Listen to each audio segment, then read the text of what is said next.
What are twin flames, and why they are not your shared soul? Because you don't have a soul, because that's a weird kind of conceptual idea. And what are they? And what's actually going on here? So to clear it up, you don't have a soul. Your highest spiritual essence that is contained within your vessel or within yourself is not any different from the highest absolute reality. So, pure consciousness, unity consciousness, pure infinite love bliss, divine love, whatever you want to call it, Paramashiva, Brahman, the highest state of awareness or consciousness or source resides within each of us. And so that is what's usually mislabeled as a soul sometimes, is that the highest spiritual essence contained within you is your soul, but the highest spiritual essence contained within you is not any different from absolute reality. So pure consciousness manifests itself as your dog, as me, as other people, and so that is what we all share, is absolute reality that dwells within us. So that is not a soul. How is your twin flame even connected here? If that is the whole setup of twin flames, is that they share your same soul and they awaken you to your soul, and I'm telling you that there is no soul. How does that work? So it's a different framework, right? And you don't have to agree with it. If you swear by the soul stuff, that's fine. That's fine. In the end, all these are just concepts and terminologies, and it really doesn't matter in the end. But I gotta start my channel on something. I gotta explain something. So concepts it is. Basically, the way that twin flames exist is that in the ultimate state of creation, there's absolute reality. Absolute reality, pure awareness, pure consciousness, pure infinite love bliss. And this is non-duality at its highest. This is ultimate oneness. And from this space arises a vibration, a pulse. Now in Kashmir Shaivism, which is sort of the Indian spiritual tradition that I use a lot of terminology of, though I'm not an official member and I probably get roasted by the traditionalists, but the way that I see it is all absolute reality is Shiva. And from this absolute reality, from this void of non-duality arises vibrations, pulses of energy and existence. And within these vibrations and these pulses of existence, it's like waves that are sort of manifesting upon the ocean. So the ocean is absolute reality, Shiva, and the waves and these vibrations and pulses of energy is Shakti.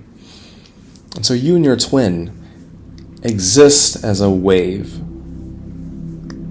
that is arising. Right? Everything that is in existence exists first as a pulsation, as a vibration, and Kashmir Shaivism says and calls it spanda.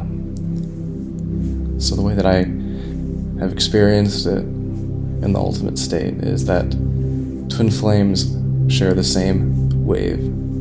They share the same spanda wave. Spanda is this vibration that starts existence.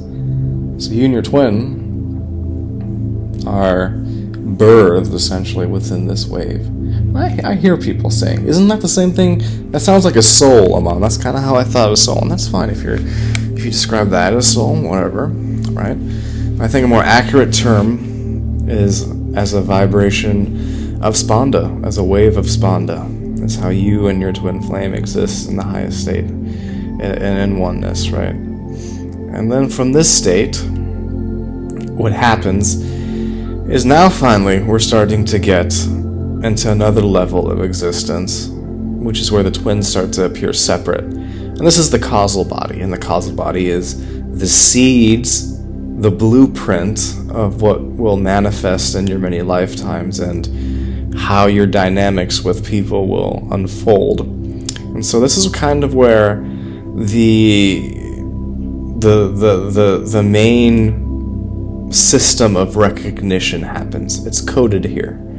And so I've talked about in some videos, recognition is what happens when you see or are triggered by your twin. Recognition is when you see fully the essence of pure love, pure bliss, of source, of God. That's when you see God in your twin. And once recognition happens, that's when the energies build up, and then one twin or the other twin that's when the other twin that triggered the awakening, I don't like the word run because it's not always running, there's some sort of resistance or pain that is happening.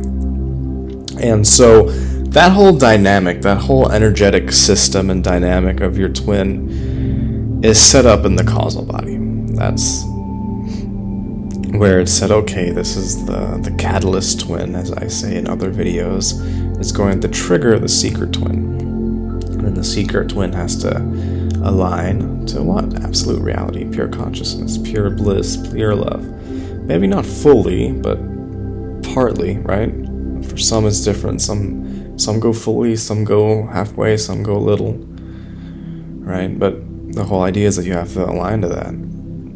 And the gross body, the physical body, the subtle body is also where you two are separate. Your twin has their own mind and beliefs and thoughts, and you have your own mind, beliefs, and thoughts. But ultimately, what's going on in the material level, in the material world with the gross bodies, is that your twin now, once recognition happens, there's a push-pull energy that's happening here. There's a push-pull energy. Now, the push twin is the seeker twin, the spiritually awakened twin, who's aware of the depth of the nuance of the connection, the one who has to align to pure love and pure bliss, etc., etc. And this is not the divine feminine. This is actually the Shiva pulse. Yeah, can you believe it? The Shiva pulse, positive polarity, theoretically, it doesn't really matter. The genders don't matter. Just forget about the genders, okay? But Shiva pulse is the one that has to, essentially, I call it doing the austerities. They have to do the practice. I'm not saying to be obsessed with it, okay? I'm just saying that they're the ones that have to do the spiritual inner work. They're the one that has to balance the energy.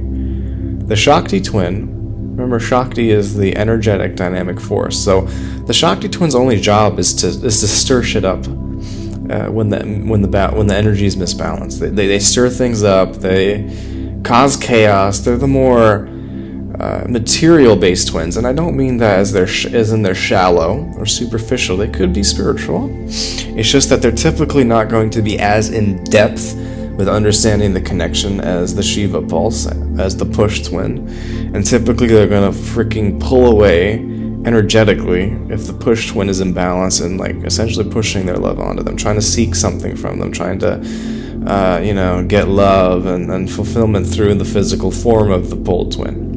And that shit doesn't work. The Shiva twin, unfortunately, has to go through ego, what people call it, ego death, dark night of the soul, whatever you want to call it. It's just shattering pain that it breaks you in ways that you'll never be broken again, and ways that you've never been broken before. It's really going to be the perfect way that you know you're a twin flame is that it's absolutely horrible in the start, and you really don't sense anything that seems like a romantic lovey-dovey story, although that can happen once you are aligned. But the point is that you have to get there first, right? So, that's the journey, essentially. I wanted to clear up some misconceptions because there's a lot of kind of wrong ways of labeling this, like, soul or same soul or divine feminine. It's a little more nuanced and a little more in depth than that, right? It's all about any spiritual journey. The truth is that it's supposed to awaken you to your true self, and your true self is absolute reality, is pure infinite love bliss, is eternal love joy. It's pure wholeness, pure bliss, pure completion, right? And so soul, your individual soul, your highest essence is that pure absolute reality. You and your twin are so deeply connected because you both existed as one within a pulsing vibration, a wave of spanda, of energetic vibration and creation and throbs and pulses of Shakti manifesting all of existence. So that's not the same thing as a shared soul. But I hope this video helped. Maybe you can clear some wrong ideas and then help you get back to the right track.